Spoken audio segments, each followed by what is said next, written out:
This is Thoughts Become Things. With each episode, we'll help you reach the highest creative potential that God has for you. With your host, a teacher, life coach, a dream coach, and motivational speaker, Jeremy Lopez.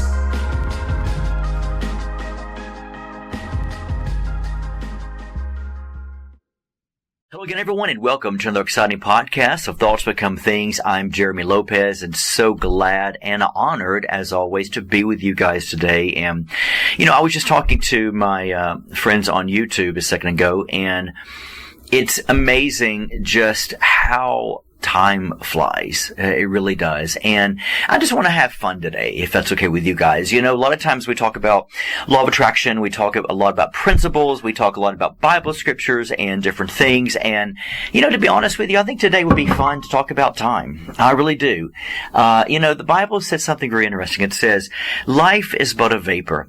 And I can't begin to tell you how true that is. I think that when I was younger, I felt like I had the whole world. I felt like I had so much time in my life, and you get older, and of course, like all of us, we start discovering that scripture is so true, how life is but a vapor. It's just here today, gone tomorrow. And all the time, you look back in your life, and I was thinking to myself earlier, like back to my childhood, and I was thinking about growing up, and I thought, are these amazing memories of my childhood and teenage years and 20s and 30s and on and on and on. It just blows my mind. It's hard for me to fathom. I don't know how you guys are, but it's hard to me for me to fathom that was me. Like that was really me that lived on this planet that did these things, or went to this place or dressed that way or did this or did that. And it's really amazing to think that that was the person that is sitting here talking to each one of you today. It just blows my mind. On just how life really just goes by so quickly. And, when I read the Bible and I read of different stories and David and Joshua and Moses and Mary, and, I thought to myself, could you imagine even living back in that day where they were like us? They were probably thinking, man, what a life. Here I am, doing this thing, doing these great exploits for God. And all of a sudden, here we are, 2,000 something years later, reading about people, and some of them 3,000 years later, reading about people that once walked this earth and once lived a life like I did, or thought like I did. And it's mind blowing. So, with all that said, I wanted to take a moment to share with you guys today. Happy New Year, by the way, as well, Jeanette. I wanted to take some time today just for a couple of minutes to talk about time. I was watching, not how you guys, I don't know how holy many of you are, but I was watching the Drew Barrymore show earlier. I love Drew Barrymore. Grew up with her. Remember watching her on E.T. and watching the years that she was a train wreck when she was a teenager, and then growing up into just this amazing, magnificent mother, and just amazing person. And anyway, so on her show earlier, Drew Barrymore, she actually had Nicole Richie. If you guys know, I'm a geek with this stuff. Nicole Richie is Lionel Richie's daughter. And actually, most people didn't know this, but Nicole Richie, actually, her sister-in-law is Cameron Diaz. So it's very interesting because Cameron Diaz is actually married to Nicole Richie's husband's twin brother. It's really wild. But then they had Paris Hilton on there. So anyway, so I was watching them, and how they're mothers now and how they've grown up and how, Paris was saying, I'm the happiest I've ever in my whole life been. Got an amazing husband, got an amazing child. And Nicole was saying the same thing. And I remember back in the day when they were on that TV show, gosh, I can't remember the name of it now, about being so rich, and they were put into the commoners. I don't know if you guys remember this sort of, area of somewhere in the country, or the farm states, or, to Walmart, and hearing, Paris say, I've never been to Walmart before, but watching all these and watching them grow up reminds me of my own life. It reminds me of all the years that I worked in ministry all the years. I had a church with one of my closest friends at the time, and had a Christian bookstore and all this fun stuff. The friends I had, the people I hung out with. Looking back now and seeing, the times I've traveled to Indonesia and Taiwan, and which I'll be in Taiwan again this year. And just different places all around the globe, flying through Singapore, flying through, oh my gosh, Japan and Bahamas, Jamaica. I mean, I remember speaking in Jamaica at this, large church as well. Just looking back and thinking, was that me? Was that me? That was me, but it's just such a beautiful feeling. It really is. God has been good to each one of us. It's a beautiful feeling when we look back in our lives and we think, wow, God, you have really been good to us. You've really been good to us. And many of you might find yourself saying in your life, many of you might find yourself saying in your life things such as, well, my childhood was not as good, or my teenage years were not that good. You know what I've come to the realization on? There are times in my life, I was sharing this the other day with somebody, and who was asking me, because, we were sitting down in person and at my church, and they were asking me something similar, such as, well, I had these things go wrong and these things go wrong, and I feel like you had a good childhood. And I said, let me explain something to you. I could sit here and tell you the really embarrassing moments of things I did that was horrible. I mean, really bad. The times I snuck out of the house. I mean, the times I, did things that were not so good. But the truth is, when I look at the things I've done, I can honestly say that, and by the way, my childhood was good, yes, but I mean, there was a time where my mother and father almost divorced. There was a time where they hit rock bottom as a teenager. But the reason why I don't talk a lot about, the few bad things in my life, I grew up, with a mom who became an alcoholic at the time, for 3 years. I mean, she's the most ladylike, classic lady you've ever in your life met. To this very day, it's shocking when people will hear her story. But, there was a 3-year period, where she had breast cancer, and back when I was a teenager and became an alcoholic, I mean, for about 3 years, and it just, I mean, her and my dad's life was just living hell for 3 years. My dad's business suffered. My sisters and I, we all had to move out of our home, move into another home, smaller home, and, cause my dad had his own business and he lost a lot of things that happened in business. I mean, just on and on. But the truth is, I had a dynamic childhood. I had a dynamic life so far. And I think for me, when people ask me, they said, wow, you mean you did actually go through some hard times and stuff? I said, yeah, absolutely I did. But my point being is, if I was to sit here and talk about all the horrible things that Jeremy's done, or the bad things that happened in my life or my family, it's just, to me, the reason why it's not worth it is because it's all been resolved. And resolution doesn't mean that we have moved on and she's gotten better, he's gotten better. Sure, my mom and dad became powerful Christians and pastors and everything else. But the truth is, when I look back at my life, the reason why I don't mourn or, oh my God, this happened in my life, because I can say I was spoiled. I was really spoiled.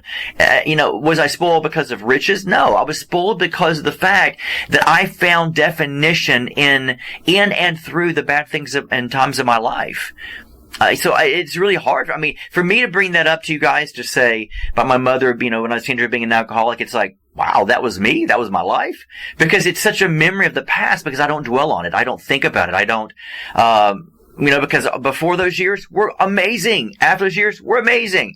But the key element here is, there was still suffering in life. There was still, losing of money in life. There was still changing, downsizing homes in my life, in my past. There was still, times, I remember, gosh, maybe 20 years ago when, ministry was at its, peak as well, and life was going great, as it still is, but I had a minister friend of mine turn his back on me that were really close friends of mine. We traveled a lot, and turned his back on me and started these rumors about me, and it got back around to a network that I was connected with, a really large network you've heard of. And at the time, I thought, oh my God, my life is over. What's going on? These people, understand this is not true. But the truth is, I don't think about that kind of stuff. Like, I have to remember now, I remember that point. And the reason why, because resolution came to my life because I found definition. I found peace. And the reason why is because I can look at my life and say, because it is what it is. And I'm proud of every moment. I wouldn't change anything in my life. I wouldn't change the guy who turned his back on me and lied against me. I wouldn't change that. When people look back and say, oh, I don't want to think about it. I don't want to think about my nasty divorce. I don't want to think about when they turned on me. Well, why not? Why not? Face your fears. Face reality. It's life. And the beautiful thing about it is it made you who you are. And we've all heard that before, but it truly does. And when I was watching that Drew Barrymore, which once again I'm a huge fan, when I was watching her and Paris Hilton and Nicole Richie as she was interviewing them, watching them grow up and as I was growing up, and I look back and I say, they don't regret things. I mean, in fact, I heard Nicole, say earlier, on Drew Barrymore's show where she said, cause it showed a picture on the screen of her and Drew Barrymore when they got drunk together and they partied together, went to clubs together one night. I think they did drugs, whatever, and, or her or Paris, doing stuff. But the truth is, one thing that they said, I don't regret that. I don't regret anything I ever did. When people look at me and say, oh, I regret my past. Oh, I'm so embarrassed. Oh my, I'm once about to say, own it. Come on, man up. Be a mature adult and own it. Get over your wound, because the truth is it was who you were at the time. And if it had not been for that, yes, you wouldn't have a powerful testimony. Yes, you wouldn't have a powerful story, but also you wouldn't be who you are today. I don't mind telling people, yeah, I did this, I did that. It's life. I mean, I don't say, oh, I'm so ashamed. I'm so ashamed. It is what it is. It was who I was. Come on. I mean, I own it. It's no big deal. And every step that I made in my life, good, bad, and ugly, were steps that obviously maybe I needed to take. Maybe they were stupid decisions I made, which yes, they were, same for everybody's life. But I own it. I own it. It's not a big deal for me. It is what it is. And so when I hear these ladies talk about that, I'm like, I'm so with you.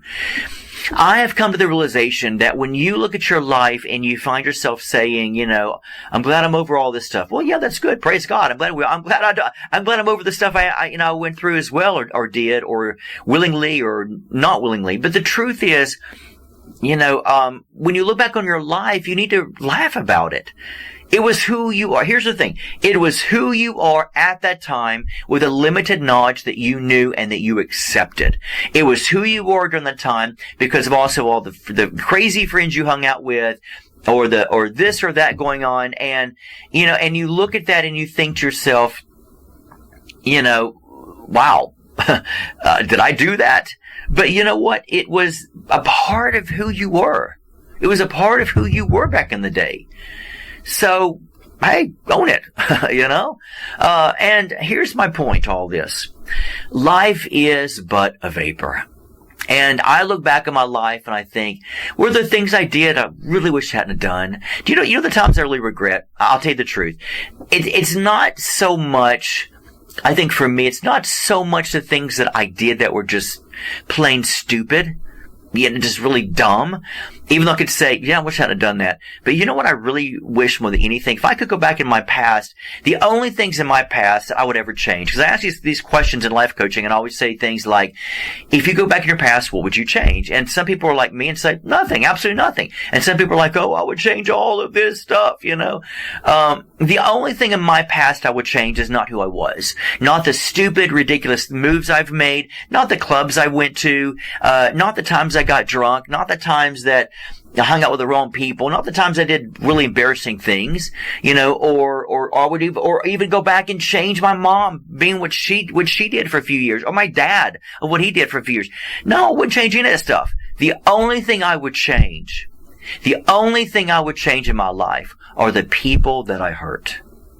Are you with me? The only thing I would change about me is the people that I hurt. I'm really big into that. When people say, oh, I'm not when I hear people say the two extremes of, yeah, I'm a people pleaser. In other words, not in a bad, horrible way, but like, I just want to make people happy. And then you get other people like, I don't care if people think about me, I'm a strong Christian. I don't care if people think about me. And I'm like, yep, you're wrong. And you're wrong, because there's no middle ground for people anymore, And so when you look at reality, I look at my life and say it this way, that Yeah, I do. I do like to please people. Yeah, I'm not afraid or ashamed to say that. I do. Why? Because I love people. And the reason why is because I love Jesus. And if you love Jesus, you have to love people. If you don't love people, you don't love Jesus. I'll make it plain and blunt to you. If many of you say, I don't have any friends, nobody likes me, I don't like people, blah, blah, blah, blah, blah, blah, blah, blah. The truth is, it makes me question if you truly love Jesus or if you truly know the Christ of the Bible. Because if you love Christ of the Bible, you're going to love Jesus. You're going to love people.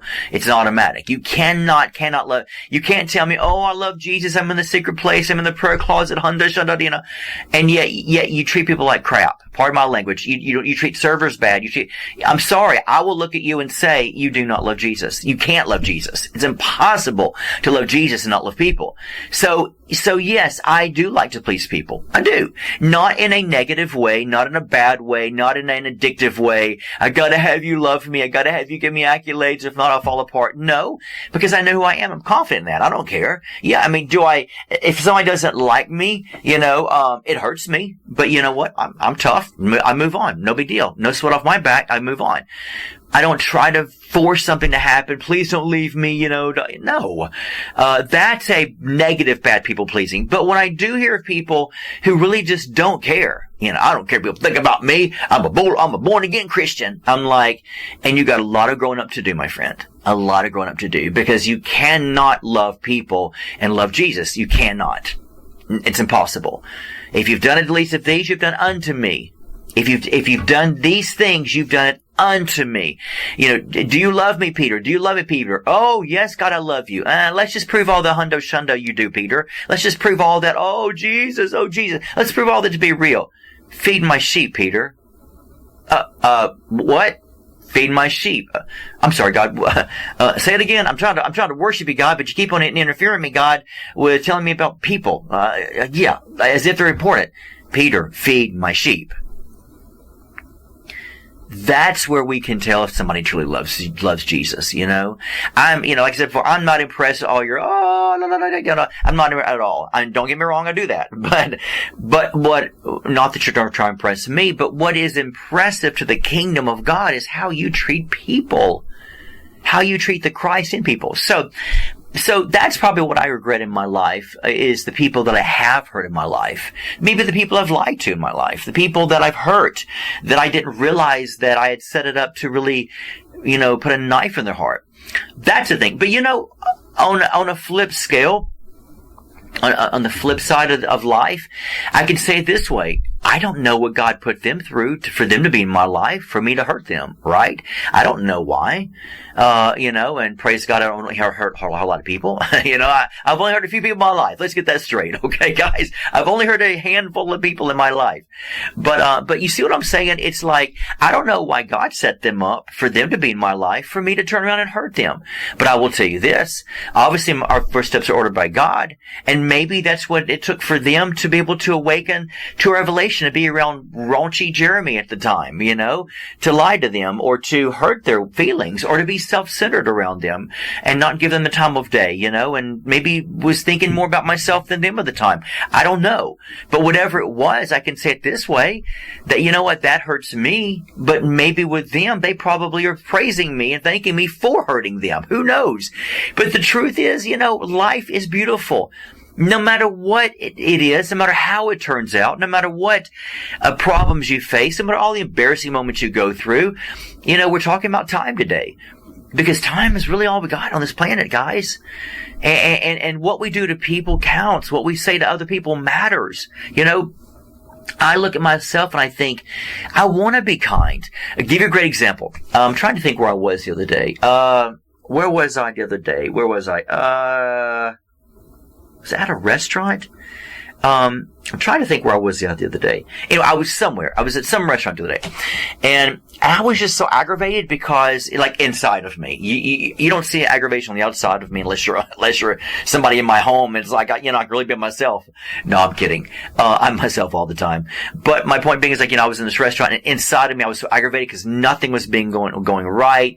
I didn't get my food, didn't get my drink, and then the food was wrong. And you're sitting there going, and in your mind, in the back of your mind, kind. When everything's going wrong and the person or the server that's, wait on you, you're like, in the back of your mind, let's be real about it. You're thinking to yourself, do you have a brain, girl? What's wrong with you? That's what you're thinking. You're like, oh my God, how many times do I have to tell you my order? That's what you're thinking inside. But the outward expression is like, oh yeah, no problem. Sure, no problem. Yeah, I understand. That's me. I'll be really, really nice because I don't want to be ugly. I don't know what they're going through. But in my insides, my brain is like, what is wrong with you, girl? You're on drugs? Can you not hear? That's what you think in the back of your mind. I mean, come on, folks. We all do that, But it's how we treat people to realize, but Jeremy, you be kind. You be loving. You be gentle. You be patient. You be peaceful. And you'd say, hey, it's no problem. It's okay. It's okay. And that's what I did. Because I am realizing, I did years ago, but I'm still realizing every day that it's just not worth it. It's not worth getting mad at people. It's not worth getting mad at a server, telling people off, you should get my order right. What's wrong with you, girl? And then driving away, or looking at them saying, that's why you work at this place. You know what I mean? I mean, it's not kosher. It's not right. Everybody deserves to be kind and loving, to people. I'll give you another one. When people tell me things like, and I'm not going to leave them a tip. They were, and I'm once about to say, well, you might, but my renewed mind says I'm going to do it anyway. Jeremy has never left under 20%. Jeremy never will. And no matter how bad the service just totally stinks, I'm just like, I don't want to be that person. Because the truth is, when you say, well, they didn't serve me good, I'm going to give them 10% or 5%, I'm thinking, oh, I'm sorry, Mr. Goody Two Shoes, as if you've never treated anybody bad, as if you've always been perfect to people, as if you are the king of the hill and they're beneath you, because that's how you're treating them and that's how you're acting. My thing is this, I mean, come on. I mean, unless you look at me and say, I hate my job and I hate you and I don't want to serve you and, here's your blankety blank food. Enjoy it. I spit in it. I mean, unless you do that to me, I'll be like, honey, you're not getting a tip from me. You know what I mean? But other than that, I'm still getting my 20% because and I always give above that. For me, I'm not this, Lord, you asked for just 10%. I'm just going to give you just 10%, my tithes.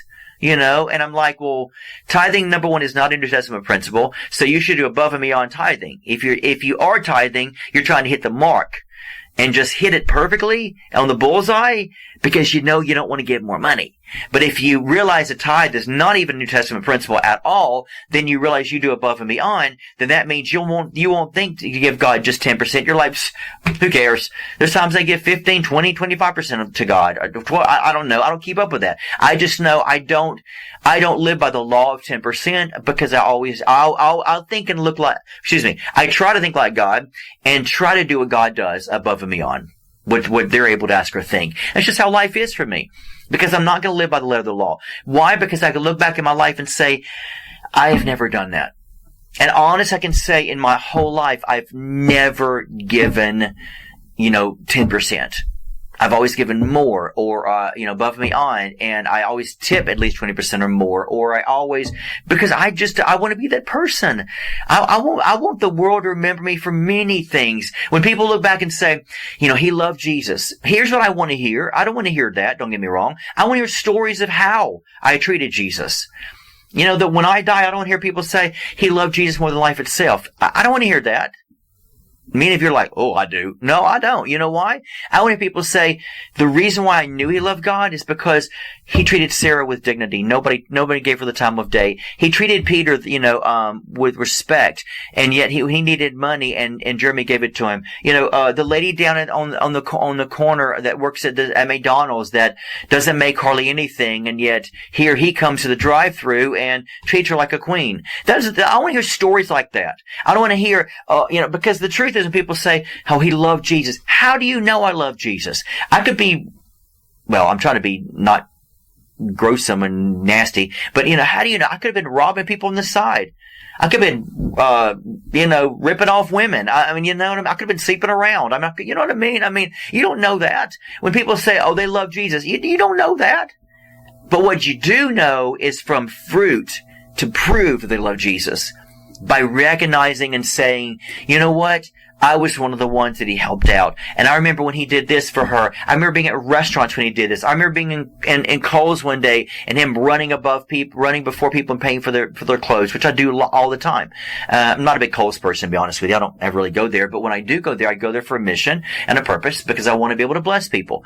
Or I'm going here, or I did this in Macy's, or I did, my thinking is this, or on the street corner. I don't care. I always, for me, I take money out of my paycheck every 2 weeks. I keep cash on me, which I never did in my life, because that way if I'm going on the street, I hand it out to people. If I'm at Walmart, I like to surprise people. That's just who I am. I want people to know that I love Jesus because of people. You know what I mean? Of people. Because it's easy to say, well, he loved Jesus only because I spoke your Christianese language and you heard me speaking in tongues. You saw me worshiping Jesus at church and I was crying my eyes out. But yet when I left there, you don't know how I treated Jesus at the restaurants. Or my neighbors. That stupid neighbor again. Oh my God, they're so loud. I've heard people. Let me say, I've heard someone in a life coaching session literally tell me this one time. Literally told me, she said this to me. She said, here I am, doing this with my money while these, Mexicans, and all of a sudden out here, Jeremy's trigger starts going off in me because you guys know how I feel about that. Because even though, if you're in Mexico, you're called a Mexican. But you don't know they're from Mexico, and it's derogatory when you just find a Hispanic because your ignorance goes before you and you just call people Mexicans. You're the person I want to call a name to, when you do that, because I'm like, yeah, that's a trigger for me, and don't go that route, because I will nail you to the cross. You know what I mean? And that's how I think at times, because I'm like, don't do that. So anyway, so she said, when these Mexicans come over here and they don't work and they get money from the government. And all of a sudden I'm like, oh, racist much, ma'am?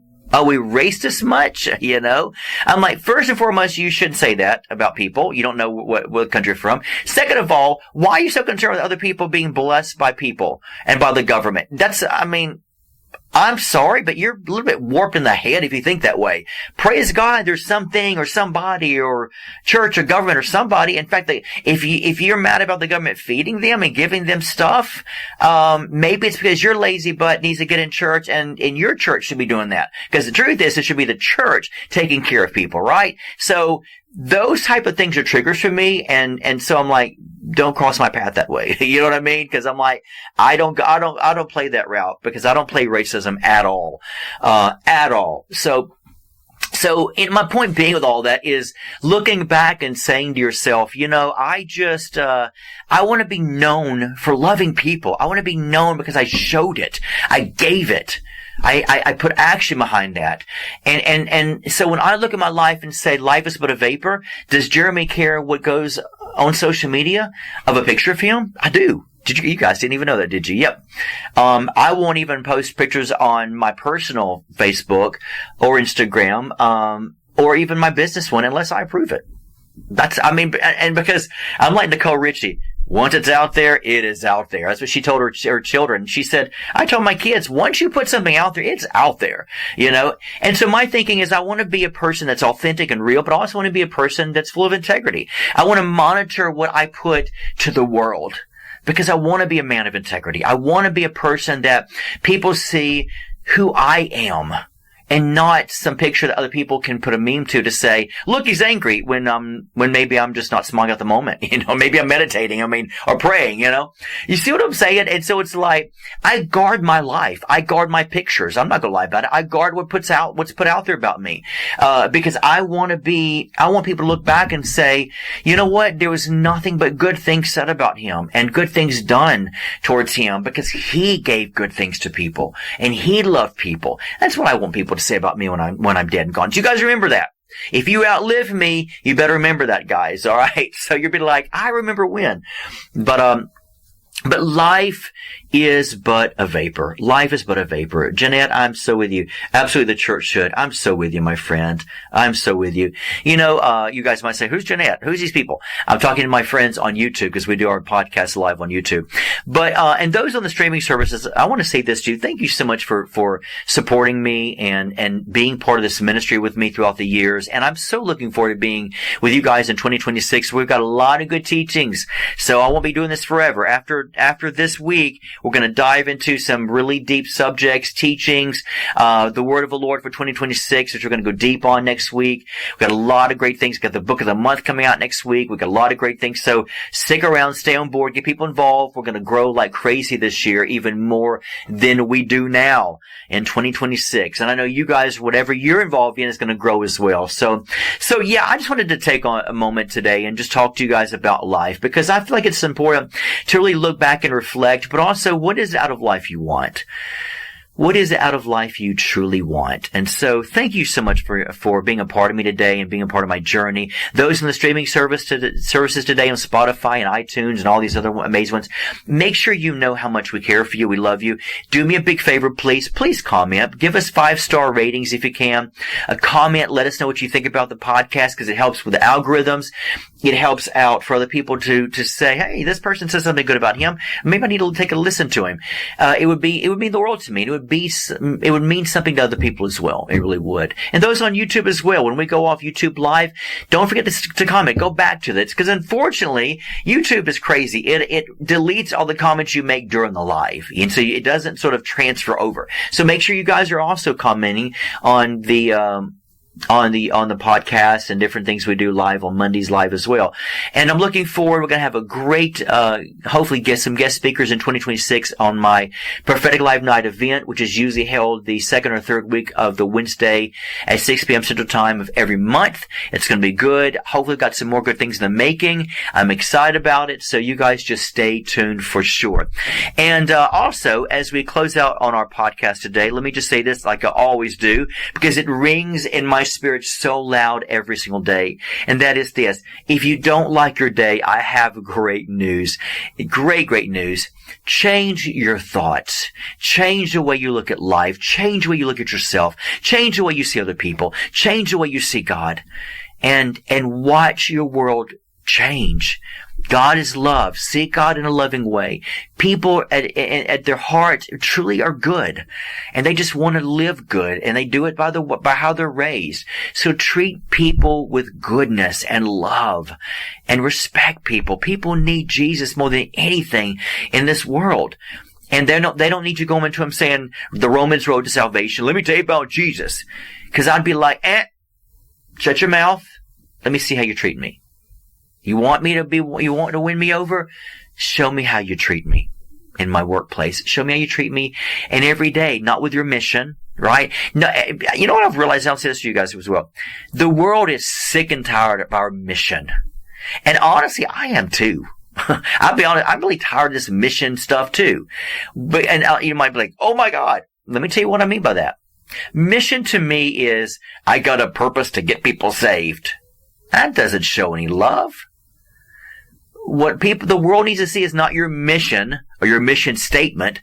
What the world needs to see, or that I've picked this time to evangelize. What the world needs to see is you live in your life every day. How you're treating people. How you're treating those workers at Walmart and McDonald's and Target. And, yes, I go to Target. I love Target, by the way, or Macy's or the restaurants, or how they're serving you, or, all this funny stuff, crazy stuff of life. That's what the world needs to see. How you treating me. How you're treating people when you're in places and nobody's looking. That is mission, my friend. Mission is a lifestyle.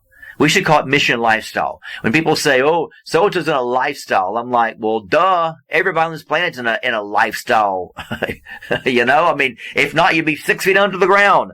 So anyway, so as I close out, just remember this. If you don't like your day, change your thoughts, and you'll change your life. God bless you. This has been the Thoughts Become Things podcast with Jeremy Lopez, helping you reach your highest creative potential that God has for you. For more episodes, products, and information on Jeremy, visit www.identitynetwork.net.